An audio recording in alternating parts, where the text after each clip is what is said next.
आज सिर्फ इतना कहना चाहूंगी कि सरबजीत के साथ जो हुआ, उनके परिवार के साथ जो हुआ, वो ख्वाब में भी किसी के साथ ना हो।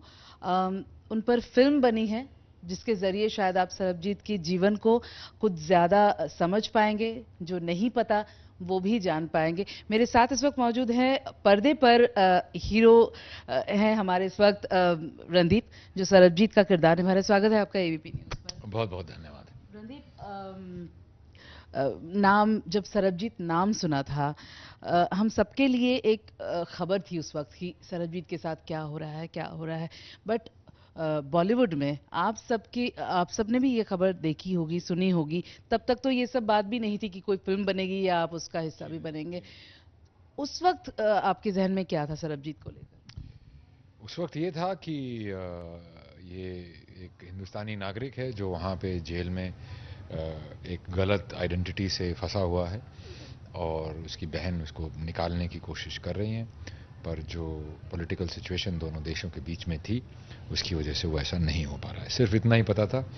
इनफैक्ट किसी ने मुझे न्यूज़ आर्टिकल भेजा था कि जो सरबजीत की जो असली लड़कियां हैं, पूनम और स्वपन और उनकी बहन, उन्होंने एक इंटरव्यू में कहा था कि हम चाहते हैं कि सरबजीत का रोल रणदीप हुड्डा करे।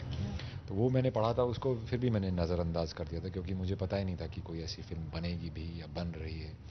तो जब उमंग ने मुझे बुलाया तो मेरे को लगा कि ये तो सब सारी उंगलियां एक ही तरफ पॉइंट कर रही हैं।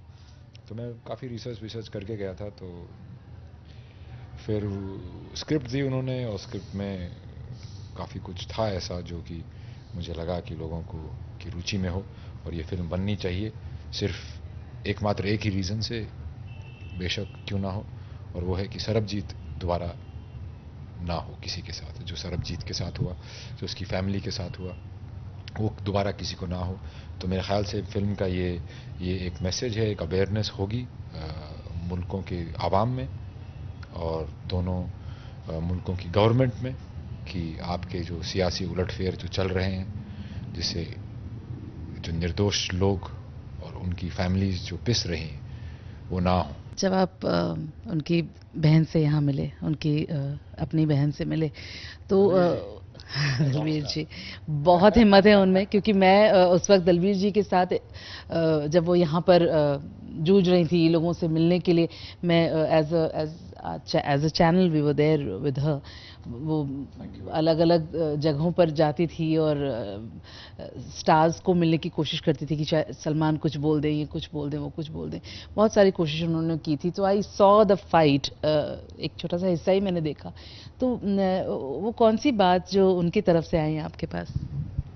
उन्होंने ये बोल दिया कि मैं मरूं तो मुझे रणदीप कंधा दे, इससे बड़ी क्या हो सकती है। उन्होंने हमेशा मेरे में सरबजीत को देखा है और वो एक दिन शूटिंग पे आई थी जहाँ जेल का एक हिस्सा शूट हो रहा था और हम नज़र नहीं मिला पाए एक दूसरे से, और चुपचाप जाके मैं उनके पास बैठ गया और चाय वाय की बातें, छोटी बातें, बात को हल्का करने के लिए जितनी कोशिश करी और फिर जैसे हम सिमट के एक दूसरे को पकड़ के हल्की होती नहीं है, मतलब। तो हाँ, नहीं, पर वो है, देखिए अब वो बीत चुकी है, बात खत्म हो गया किस्सा। मेरे ख्याल से सबसे बड़ी जो दलबीर कौर जी की जो ताकत है वो है चलते रहना। She is really rock star. और वो ऐसा नहीं है कि उनका भाई ख़त्म हो गया तो उसके बाद उन्होंने ये लड़ाई छोड़ दी, नहीं, वो सबके लिए खड़ी होती हैं। अभी कृपाल सिंह का शव लाने में उनका बहुत बड़ा हाथ था। अभी मनीला में, फिलीपींस में एक इंडियन प्रिजनर मर गया था, उसका शव लाने में उनका बहुत बड़ा हाथ था। सुषमा स्वराज जी से वो हामिद अंसारी के लिए बहुत बातें कर रही हैं, जो एक यंग लड़का वहाँ पे पकड़ा गया है जो कि अफ़गानिस्तान से प्यार के चक्कर में घुस गया था वहाँ पे। जी, हामिद के पेरेंट्स को हाँ, तो वो भी वहाँ पे जो हो रहा है उसके केस में प्रूव हो गया है कि वो ना स्पाई है ना टेररिस्ट है। उसके ऊपर वीज़ा ना होके ट्रैवल करने का इल्ज़ाम है, जिसकी 3 साल की सज़ा है। 3.5 साल वो ऑलरेडी गुजार चुका है। तो अभी मेरा ये मानना है कि इंडियन गवर्नमेंट और पाकिस्तानी गवर्नमेंट को ये चीज़ ये समझनी चाहिए एक इंसानियत के तौर पे। बहुत बहुत शुक्रिया आपका, और हम उम्मीद करते हैं कि ये फिल्म शायद ताज़ ज़िंदगी आपके दिल के सबसे करीब रहेगी।